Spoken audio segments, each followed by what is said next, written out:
Back touch होता है। कमर के नीचे छूना गुड टच की बैक टच? क्या होता है?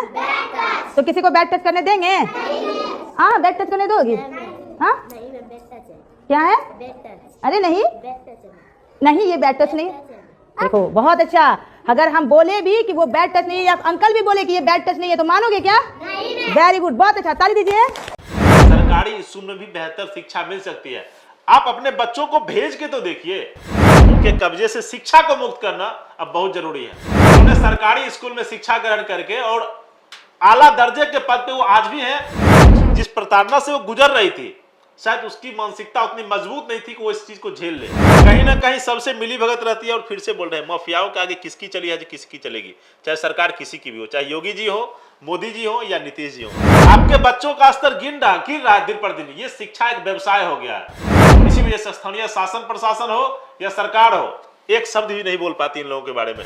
और पटना में लगभग ऐसे 10 शिक्षा माफियाओं का मैं नाम जानता हूं जो सत्ताधारी पार्टी से जुड़े हुए हैं। और सारे के सारे स्कूल वाले शिक्षा माफिया वहां के, ये सारे के सारे मिल जाते हैं। उस बच्ची के माता पिता को शायद घुटने टेकना पड़ रहा है, जबकि योगी जी की सरकार है। तो फिर आप उस स्कूल में उन माफियाओं के गिरोह में शामिल होने के लायक नहीं है।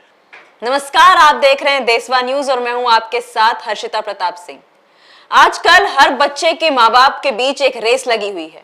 रेस है अपने बच्चों को महंगे नामी प्राइवेट स्कूल्स में भेजने की। माँ बाप चाहते हैं कि उनके बच्चे महंगे प्राइवेट स्कूल्स में जाके पढ़ें, कुछ बन सके, अच्छी अंग्रेजी बोलना सीख सके। लेकिन बीते दिनों जो खबर आई उससे पूरा देश हिल गया। आजमगढ़ का एक private school children girls high school में एक बच्ची के ऊपर इल्जाम लगा कि वो स्कूल में मोबाइल फोन लेकर आई है। उसके बाद उस स्कूल की प्रिंसिपल ने उसे इतना जलील किया कि बच्ची अपनी जान देने पर मजबूर हो गई। क्या प्राइवेट स्कूल्स इसीलिए हैं? क्या माँ बाप अपने बच्चों को प्राइवेट स्कूल्स में इसीलिए भेजते हैं कि वहां के प्रिंसिपल्स, वहां के टीचर्स उनकी जान ले ले? दूसरी तरफ एक वीडियो सामने आया एक सरकारी स्कूल का। उस सरकारी स्कूल की शिक्षिका बड़े ही सहजता से अपने स्टूडेंट्स को गुड टच और बैड टच के बीच का फर्क सिखा रही थी। इतना ही नहीं, वो उन्हें यह भी सिखा रही थी कि अगर उनके साथ कोई बैड टच करे तो ऐसी परिस्थिति में उन्हें क्या करना है। वैसे तो माँ बाप अपने बच्चों को सरकारी स्कूलों में भेजना नहीं चाहते। उन्हें लगता है उनके बच्चे वहां जाएंगे तो कुछ बन नहीं पाएंगे, पढ़ नहीं पाएंगे, अच्छी अंग्रेजी बोलना नहीं सीख पाएंगे। लेकिन क्या ऐसा नहीं है कि सरकारी स्कूल ही अब कहीं ना कहीं अपने बच्चों के डेवलपमेंट में ज्यादा ध्यान दे रही है और प्राइवेट स्कूल केवल एक कमाई का जरिया बन के रह गई है, जहां बच्चों के माँ बाप से बस पैसे ऐंठे जाते हैं और बच्चों पे कभी ध्यान नहीं दिया जाता। और कहीं ना कहीं बच्चों को इस तरह प्रताड़ित कर दिया जाता है कि वो डिप्रेशन में चले जाते हैं, अपनी जान तक देने पे मजबूर हो जाते हैं। इस पूरे मुद्दे पर चर्चा करने के लिए अभी हमारे साथ देशवा न्यूज के स्पेशल कॉरेस्पॉन्डेंट धीरज पराशर जी मौजूद हैं। आइए हम उनसे बात करते हैं और जानते हैं कि उनका क्या कहना है इस पूरे मुद्दे को लेकर। हर्षिता, सबसे बड़ी बात है कि आपने माफियाओं का नाम सुना होगा। माफिया बहुत सारे प्रकार के हैं। शायद कुछ लोग ध्यान दे नहीं पाते हैं, कुछ लोग देखना नहीं चाहते या हम लोग उसको दिखाना नहीं चाहते हैं। लेकिन इस बीच में जो आप प्राइवेट स्कूल की बात कर रहे हैं, शायद आजमगढ़ की आप बात कर रहे हैं, ठीक है। आजमगढ़ हम क्यों जाए? आपके बगल में पटना है, 15 अगस्त आने वाला है। इन माफियाओं का करतूत देखिए। शायद के पाठक के आने की वजह से बहुत कुछ बदलाव हुआ है, प्राइवेट में हो या सरकारी में हो। लेकिन आप ये समझिए कि आपके बच्चों को बोला जाएगा कि आप फलाना ड्रेस पहन के आइए, फलाना चीज होता है, आप फलाना पहन के आइए, फलाना ड्रेस होता है। माता पिता को व्हाट्सएप किया जाता है, कॉल किया, क्योंकि मैं भी एक बाप हूं, मुझे बेहतर तरीके से पता है। अगर आप उस स्टैंडर्ड को मेंटेन नहीं करते हैं, मानसिक स्टैंडर्ड नहीं, स्कूल के स्टैंडर्ड को, तो फिर आप उस स्कूल में उन माफियाओं के गिरोह में शामिल होने के लायक नहीं है। अगर आप गरीब हैं, अगर आप भिखमंगे हैं, अगर आपके पास कुछ नहीं है, तो फिर आप इन माफियाओं के आगे घुटने टेक दीजिएगा। और वही हुआ आजमगढ़ में। उस बच्ची के माता पिता को शायद घुटने टेकना पड़ रहा है, जबकि योगी जी की सरकार है। लेकिन उसके बावजूद एक दिन के लिए प्रिंसिपल की गिरफ्तारी होती है, फिर प्रिंसिपल साहब छूट जाते हैं। सर्वनाक। और सारे के सारे स्कूल वाले शिक्षा माफिया वहां के, ये सारे के सारे मिल जाते हैं। हर्षिता जी, वहीं दूसरी तरफ हमने देखा कि अक्सर हर माँ बाप ये नहीं चाहते कि उनके बच्चे सरकारी स्कूल में पढ़े, क्योंकि कहीं ना कहीं सरकारी स्कूल की छवि ऐसी है कि वहां जो बच्चे पढ़ते हैं वो कुछ बन नहीं पाते, अच्छी अंग्रेजी बोलना नहीं सीख पाते, वो समाज में लोगों के साथ उठना बैठना नहीं सीख पाते। लेकिन वहीं की एक शिक्षिका है जो अपने बच्चों को, अपने स्टूडेंट्स को बहुत ही सहजता से गुड टच बैड टच का फर्क सिखा रही है और बता रही है कि ऐसी परिस्थिति में उन्हें क्या करना चाहिए, नहीं करना चाहिए। बेटा तुम्हारा सुलेखा। सुलेखा, अरे वाह, वेरी गुड, तुम तो बहुत अच्छी हो। अरे वाह, मुआ। कितना क्या पापा कहते नहीं मैम, ये बैक टच है। हाँ? नहीं मैम, नहीं बेटा, अच्छा तुम नहीं हुआ बेटा? नहीं मैम, ये बैक टच है। नहीं बेटा, हम तो तुमको प्यार में कर रहे हैं, कौन बोला है बे? हाँ? नहीं मैम, ये बैक टच है। बैक टच है? हाँ। फिर क्या हुआ? नहीं मैम, ये बैक टच है। तो वेरी गुड, बहुत अच्छा। ये अभी बोले ना, ताली दो, शाबाश। क्या नहीं, मैं वही कहीं ना कहीं प्राइवेट स्कूल्स में तो ऐसा शायद ही होता हुआ देखा होगा आपने, बस जो टीचर हैं वो आते हैं, अपना लेक्चर सुनाते हैं और चले प्राइवेट स्कूल जाते में हैं। एक ही चीज हर्षिता होता है, वो होता है कि 10 केजी का बस्ता गधा की तरह बच्चे की पीठ पे टांग दीजिए, बच्चा हाँफते हुए जाए, माता पिता छाती चौला कि मेरा बच्चा चला गया सीबीएसई बोर्ड में पढ़ने के लिए। इंग्लिश बोलने से नहीं होता है, आपके संस्कारों में झलकना चाहिए, जो शायद प्राइवेट स्कूल अब देना भूल गए हैं।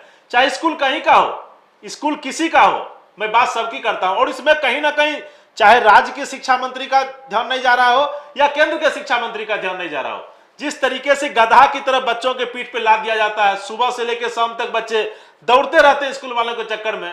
लेकिन जो ओरिजिनल संस्कार देने की बात आती है वो मानसिकता से होता है ना, ये मानसिकता झलकता ही नहीं है। अभी एक सरकारी स्कूल की शिक्षिका की आप बात कर रहे थे, वो भी तो कहीं ना कहीं टीचर है, उन्होंने भी तो एक शिक्षा दे रखा अपने बच्चों को। वो किस तरीके से सिखा रहे हैं कि ये अच्छा वाला, इसको अच्छा छूना कह दो, इसको बुरा वाला छूना कह दो, और बच्चे इस बात को समझ रहे हैं। हमारे देश की बेटियां, हमारी छोटी छोटी बच्चियां इस बात को समझ रही हैं जी। लेकिन आगे आने वाले लोग जो बैठे हुए हैं, जो शिक्षा माफिया हैं, जो एमपी एमएलए और उनका स्कूल चलता है, किसका औकात है उनके गिरफ्तार पर हाथ डाल देने का? आज तक मैंने तो नहीं देखा। बेगूसराय में से लेके, क्योंकि मैं बेगूसराय का हूं, और पटना में लगभग ऐसे 10 शिक्षा माफियाओं का मैं नाम जानता हूं, जो सत्ताधारी पार्टी से जुड़े हुए हैं या कहीं ना कहीं राजनीति में उनकी चमक चकाचौंध कर देने वाली है, और इसी वजह से स्थानीय शासन प्रशासन हो या सरकार हो, एक शब्द भी नहीं बोल पाती इन लोगों के बारे में। अभी जो बात आप कर रही है शिक्षिका की, देखिए ना, वो तो सरकारी स्कूल के, सरकारी मतलब लोग को आप कहां से पढ़े, अगर हमको पूछ दे कि आप कहां से पढ़े, तो लोग मुझे, हम बोलेंगे सरकारी, तो लोग उसको हेत दृष्टि, सरकारी स्कूल से पढ़ के आई, क्या रहेगा। लेकिन अगर प्राइवेट स्कूल की बात करते, बच्चे टाई लगाए हुए हैं, बच्चे खिचड़ी नहीं खा रहे हैं, तो बच्चे खा रहे हैं ना, पाव रोटी खा रहे होंगे, केक खा रहे होंगे, बर्गर खा रहे होंगे, कुछ ना कुछ तो खा ही रहे होंगे। लेकिन शिक्षा जो खाना चाहिए उनके अंदर जानी चाहिए। ना शिक्षा खिलाते हैं ये लोग, और ना शिक्षा पिलाते हैं, ना संस्कार देते हैं। संस्कार कौन दे रहा है? सरकारी विद्यालय। जी, जैसा कि हमने ये भी देखा कि इतनी बड़ी घटना हो गई आजमगढ़ के स्कूल में, एक बच्ची की जान चली गई, लेकिन लगभग 10 दिन के अंदर ही प्रिंसिपल सोनम मिश्रा और उसके क्लास टीचर जो थे अभिषेक राय, उन दोनों को ही बेल मिल गई, वो अभी आजाद हैं। तो क्या कारण हो सकता है? क्योंकि आजाद होंगे, मैं फिर से क्यों नहीं, मैं फिर से बोल रहा हूं, माफियाओं का कब्जा है जी, माफियाओं का कब्जा। और मैं तो हर सभी न्यूज चैनल से निवेदन करता हूं, चाहे नेशनल के हो या लोकल के हो, आप इन माफियाओं के बारे में आवाज उठाइए। आपके बच्चों का स्तर कहां उठ नहीं रहा है? आपको लग रहा है कि स्तर उठ रहा है, सीबीएसई बोर्ड में पढ़ रहा है, नहीं, आपके बच्चों का स्तर गिर रहा है दिन पर दिन। ये शिक्षा एक व्यवसाय हो गया है, और व्यवसाय ऐसा कि अरबों खरबों का खेल है। लेकिन अब बात आती है सोनम मिश्रा जी पे, जो वहां की प्रिंसिपल थी और जो भी वहां के शिक्षक थे। माफियाओं का कब्जा, सरकार में जो बैठे बैठे लोग हैं ना, चाहे वो शिक्षा मंत्री हो या उनके लग्गू बागू जो हम ठेठी में बोलते हैं, वो कहीं ना कहीं सबसे मिली भगत रहती है। और फिर से बोल रहे हैं, माफियाओं के आगे किसकी चली आज किसकी चलेगी, चाहे सरकार किसी की भी हो, चाहे योगी जी हो, मोदी जी हो या नीतीश जी हो, माफियाओं के आगे किसी की नहीं चली आज तक। जी, आपका कहना है कि माफियाओं के आगे किसी की नहीं बिल्कुल, चली आज माफिया ही है वो। अगर माफिया नहीं रहते तो वो बेटी जो मर गई, वो बच्ची जो मर गई, आज उसको न्याय मिलता। मोबाइल ले जाना कौन सा गुनाह हो गया, कौन सा अपराध हो गया? ठीक है, मोबाइल सीज कर लेते, उसके माता पिता को बुलाते, आप सार्वजनिक मंच पे उसको बेइज्जत, कहीं ना कहीं उसके आत्मसम्मान पे चोट लगी। अगर हम ही को कहीं ले जाके आप मंच पे खड़ा कर दीजिए और बोलिए कि आपके अंदर मोबाइल है, आप मोबाइल लेके घूम रहे हैं, और भिन्न भिन्न तरीके से इंग्लिश में बोल के ही अटर पटर जो बोलते हैं बोल के आप उसको गाली गलौज कीजिए, तो आत्मसम्मान तो सबका है ना। शायद उस बेटी ने वही किया जो उसको कम, मतलब उसको ऐसा नहीं करना चाहिए था।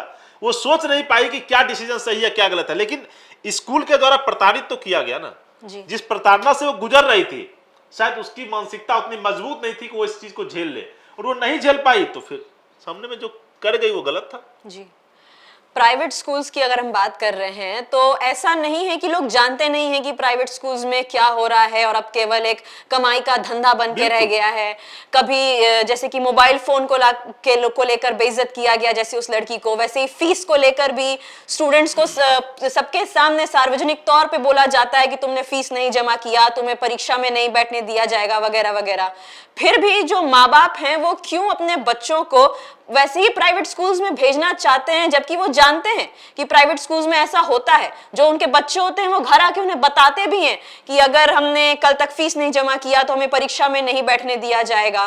तो फिर भी क्यों माँ बाप इस तरीके से इस रेस में है कि नहीं हमें अपने बच्चों को प्राइवेट में ही पढ़ाना है। माँ बाप के दिमाग में ये सेट हो गया है कि हमारे बच्चे अगर सरकारी में जाएंगे तो वो बेकार हो जाएंगे।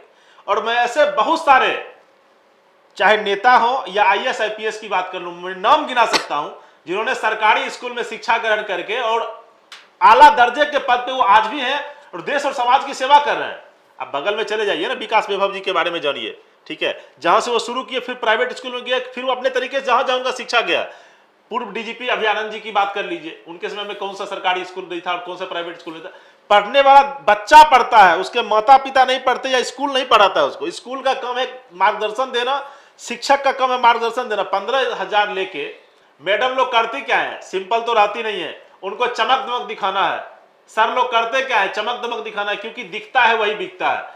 जब तक इन माफियाओं को नहीं दिखे, माफिया नहीं दिखेंगे कि टाई लगाए हुए, बेल्ट लगाए हुए, लिपस्टिक लगा के मैडम आ रही है, बच्चे कश्मीरी गर्ल बन रहे हैं, 15 अगस्त पे बच्चे एयरबर्ड बन रहे हैं, मतलब क्या कहें, एयर बैग बन रहे हैं, बैग बन रहे, इतना इंग्लिश का शब्द है भैया। हम लोग तो भाई बिहार बोर्ड से पढ़े, हमको तो उतना समझ नहीं है इंग्लिश का। लेकिन शिक्षा माफियाओं का कब्जा जिस तरीके से हो गया है, उनके कब्जे से शिक्षा को मुक्त करना अब बहुत जरूरी है।